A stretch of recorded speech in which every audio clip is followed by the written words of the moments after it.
actually be happening to me. But then, just as I was sure I was gonna die, I pulled the covers up over my head like this. Even though there was no way it was alive, I felt like it still had some version of a soul in it. I could tell that it knew I was there. A thing happened in front of my eyes. I was beside myself. This was the point where I confirmed that somebody is either trying to play a trick on me or there's something in this house.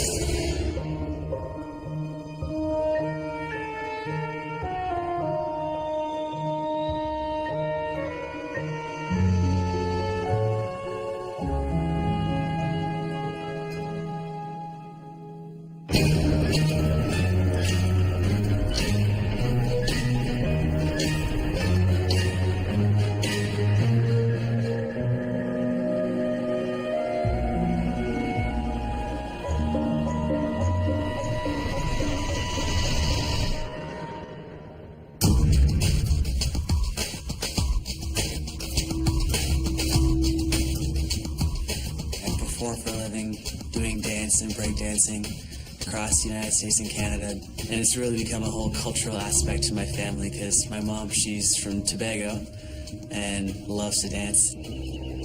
I didn't believe so much in ghosts until my ghost story. I thought that they were just a figment of your imagination or things like that. And then when it really happened to me, I was terrified. At first, I didn't say anything. I think that it has affected my art in a way that's made it better. I had more confidence, actually, because my greatest fear already happened. Novelists and filmmakers, dancers and sculptors, musicians and playwrights, actors and poets. They're artists, and most of them claim to have a muse to inspire them. The ancient Greeks believed that inspiration was something that came from outside sources. The Greek muses were the goddesses or spirits who inspired their literature and art. In Roman mythology, every man had a genius and every woman a Juno. These are personal guardian spirits. They give artistic prowess to the men and women they watch over. Hello, I'm Lawrence Chow. Today in Ghostly Encounters, we meet Jonathan, a dancer, and TJ, a musician and songwriter. Both Jonathan and TJ claim that ghostly experiences made them better artists. Jonathan tells us that he had a horrifying experience with spirits. Just 8 years old when it happened, the experience has stayed with him throughout his life in ways he could not have imagined. That night, when I was 8 years old, I woke up, I looked outside, I could tell that it was really early in the morning. I wasn't sure what time it was, I figured it was around 2 or 3 a.m. I could see a little glow from the moon and from the stars, and just enough light to be able to see the shapes in my room.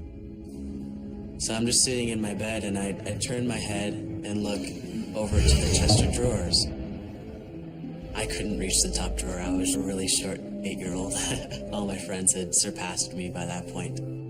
I noticed that the top drawer is open, which was really strange considering I can't reach the top drawer. As I was watching the chest of drawers, the drawer that was open, this skeleton folded itself out of the drawer.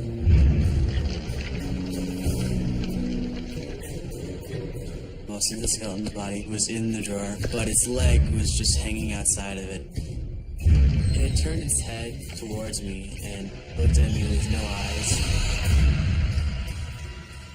As I looked at it, I almost expected there to be eyes because I could tell that it knew I was there.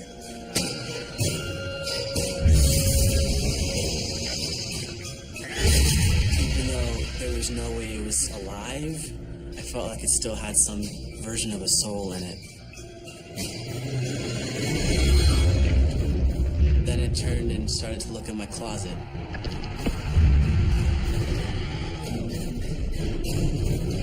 Of course, wondered, why is it looking at my closet?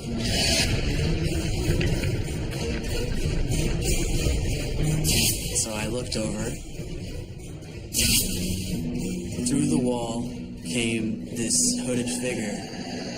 It was similar to, I guess, a ring wraith from the Lord of the Rings, except for I couldn't see its face. I couldn't see its arms. I just saw this hooded figure.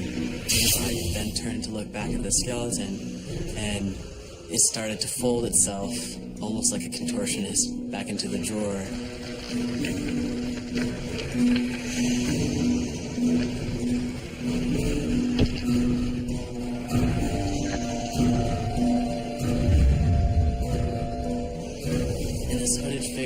Started to slowly, extremely slowly move towards me. And it was just trying to edge at that moment. Every moment was like a million seconds almost. I felt as every second could have gone for a year, because I was just that terrified. And this being was moving so slowly that I didn't know what to expect.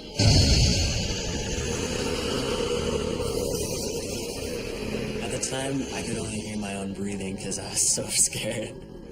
I was trying to look to see if it was a man or something, but when I looked in the hood, there was nothing there. Like, I could see just like the beginnings of the insides of the cloak, but I couldn't see any face. I couldn't see anything there. It was just like a blackness that stopped right where a face should be. That was the most terrifying thing for me, is that I felt like there's this being here, and I knew it couldn't be an actual person because I can't see their face. I just saw this hood and cloak that went all the way down to the floor. I couldn't even see feet. At that point, I started to get really afraid. I grabbed my covers and was holding them for dear life. I pulled the covers up over my head like this, never shutting my eyes once. I was too terrified to even look at it anymore. So I ducked under my covers and started pinching myself and saying, okay, dear God, wake me up. I must be asleep. I must be asleep. There's no way this can actually be happening to me. But then, just as I was sure I was gonna die or something, I felt a hand right on my knee.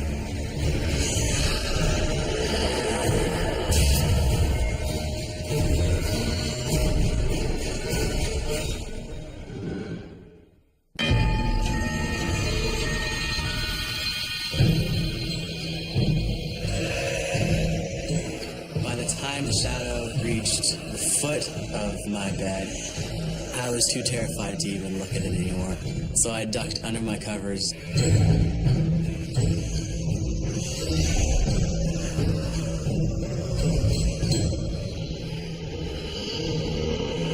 And then, just as I feel like I'm gonna die, I feel this hand on my knee.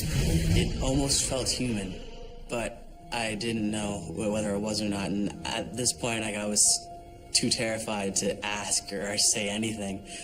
My breathing had completely stopped. I was just, at this point, I really was convinced that I was about to die. So I was like, I better get some strength and face this thing, because I was paralyzed with fear at the time. I was thinking, could this be a demon? Could this be a ghost? I'm gonna die right now. You better be prepared. After about 2 seconds, when I was sure that it was gonna happen, I just pulled down my covers to look and see what was there.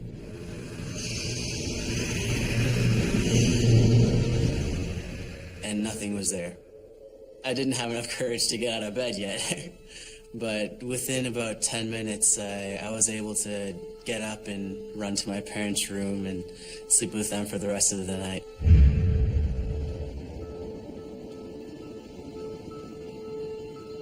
When I told my mom the next day, she at first went straight to thinking it was a demon, because she'd grown up in Tobago, and there's sort of this spiritual undertone there, that demons and spirits are around you all the time. And so she told me immediately that she thought that it could have been something like that, coming to try and touch my life, or to try and affect my life for how it could be in the future. After that event, All of my dancing style changed. I was a lot more aggressive.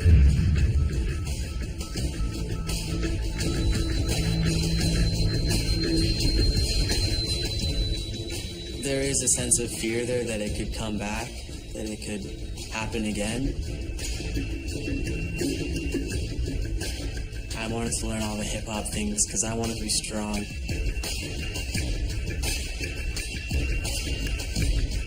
I definitely feel empowered by that almost.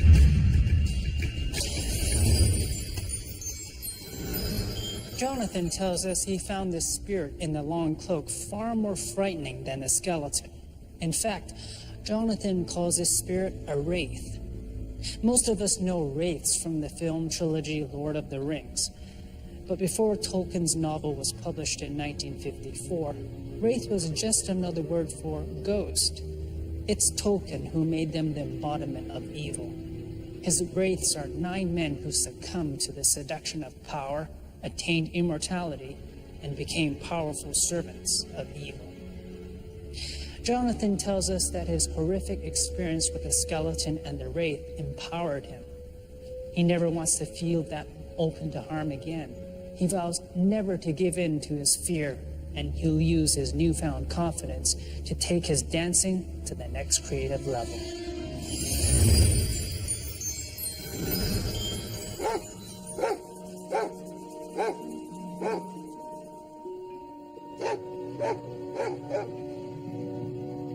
I spent a lot of my time in the basement, and I actually had a housekeeper that lived in with us for about a year.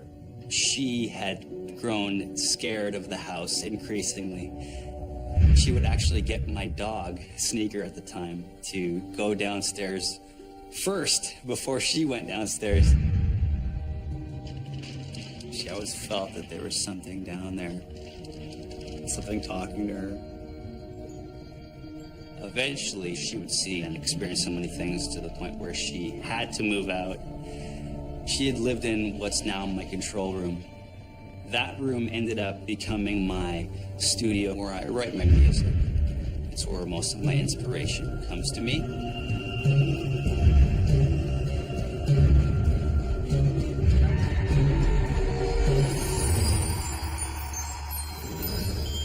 Like Jonathan, musician and songwriter T.J. Habibi thought ghosts only happened to other people. But then something changed his mind, something that terrified him and affected his art forever.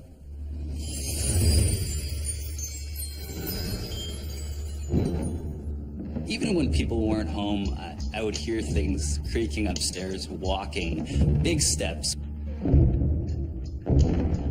From then on, it just kind of developed into something a lot more intense. There was one incident where I was sitting in the control room. I heard a little bit of a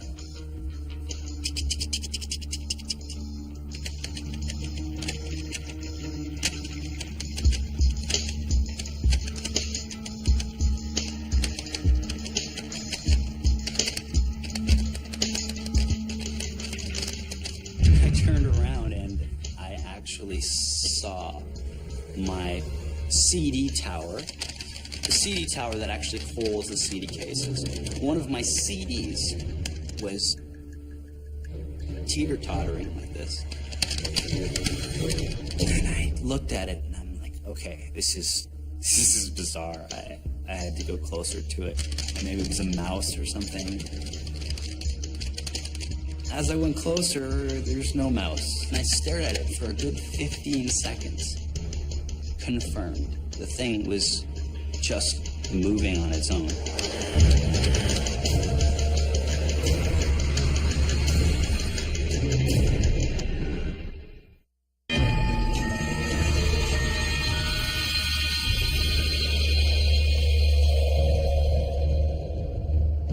I was sitting in the control room. I turned around and I actually saw my CD tower, the CD tower that actually holds the CD cases. One of my CDs was teeter-tottering like this. The thing was moving on its own. There had to have been at least 10 or 20 CDs on that rack. The one that was moving was mine. At the corner of your eye, you would see something. And at that point, I knew something was trying to talk to me. This was the first time I'd actually been freaked out and scared of something that happened in my house.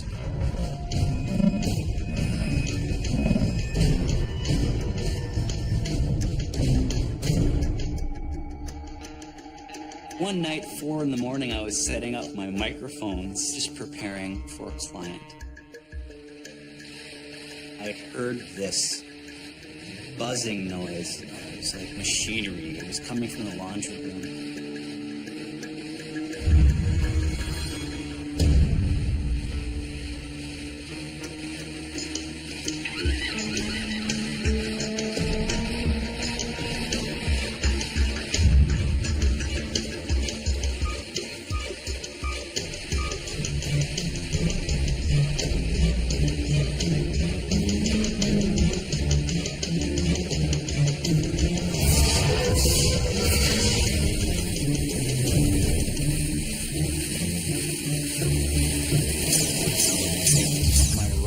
That I had gotten as a kid that I had never turned on since the 80s.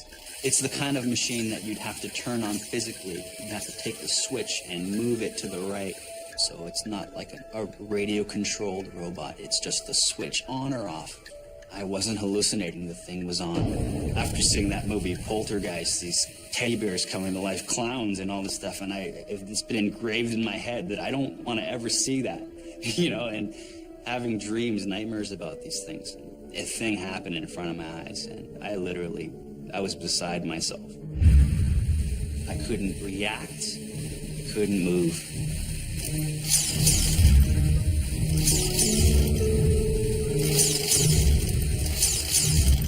This was the point where I confirmed that somebody's either trying to play a trick on me or there's something in this house. And there was nobody in that house.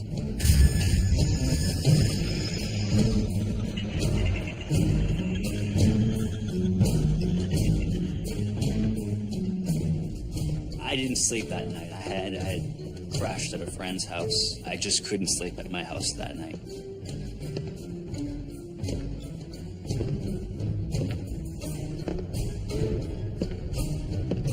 The next day, when I had pulled myself together, I went into that laundry room again. I tried to turn it on, but it didn't turn on.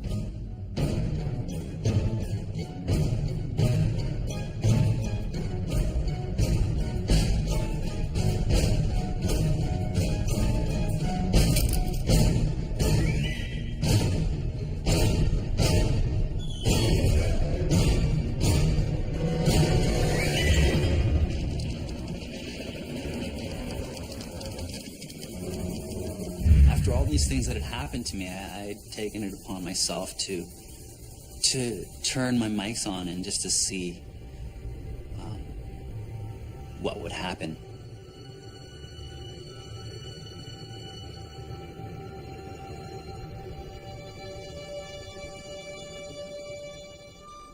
I'd leave them on all night, pressed record for a good 10 hours while I slept, just to see what was going on.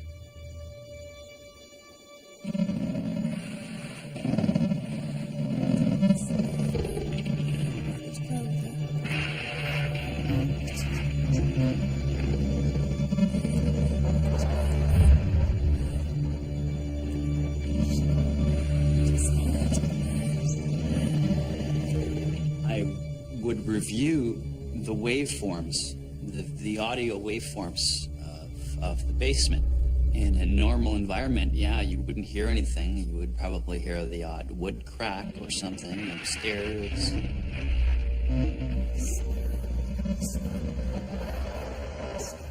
There was something that was caught very quiet in the rehearsal room.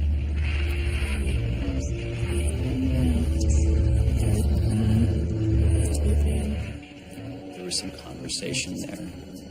Two completely different personalities just talking.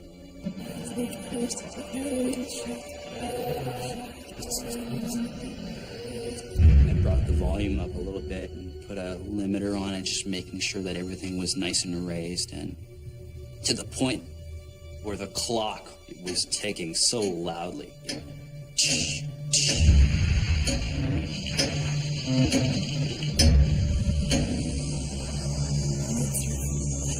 There's this two people talking.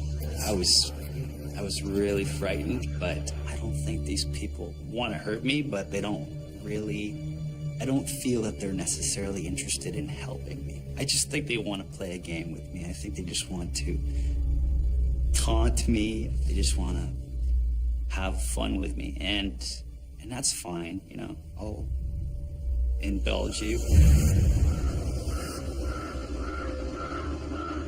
I think it's sometimes my own fault when I get scared. I don't think I should be scared. It's just my own, you know, fight or flight instinct, or you know, the fear comes over me when my robot turns on, you know. It's, you know, but I haven't been threatened. Nothing's fallen on my head. Nothing's, you know.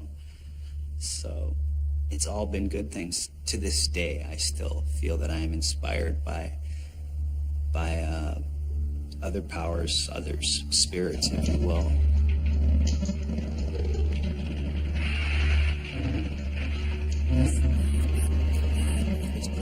There was something that was trying to be said. There was something that was trying to be expressed, and it probably was best expressed through my music.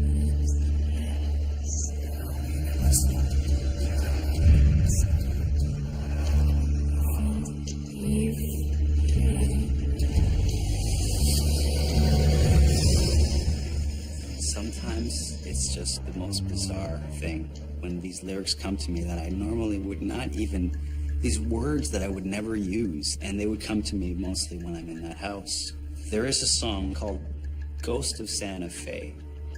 The lyrics start as, I've been sent through 3 feet full of lead and a vent to tell you that you must repent. I don't know what's talking to me. I don't know what they're trying to say. I've been making it my life to try and translate what I can and put the pieces together as much as I can as the years go by, and hopefully one day this will all make sense. TJ believes paranormal forces inspire his lyrics. His lyrics don't come from his conscious thoughts. They just appear in his mind. He's not the first writer to make a claim like this. The famous 18th century English poet and artist William Blake drew, spoke, and wrote about his visions and conversations with ghosts and angels. In the 20th century, poet William Butler Yeats won the Nobel Prize for Literature, but claimed his creativity often came from spiritual channeling.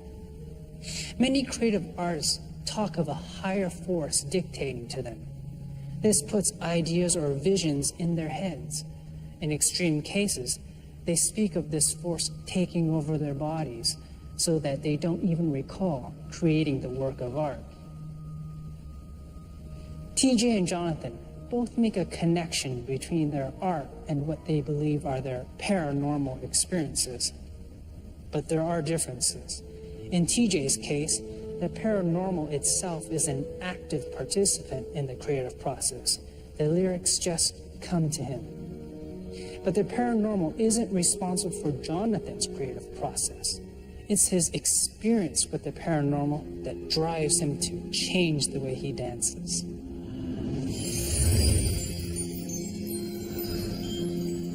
Being on stage wasn't as scary for me anymore, because I'd already faced one of my big fears. I definitely feel empowered by that almost, because it's like once you have your fears gone, you just can go up, right? You can accomplish whatever you want to, right? This foreign inspiration that has come to me has opened up a whole new portal of creativity, and it's given me a direction. I feel that it's helped me a lot. I feel that it's opened up directions I need to go or like to go or can go.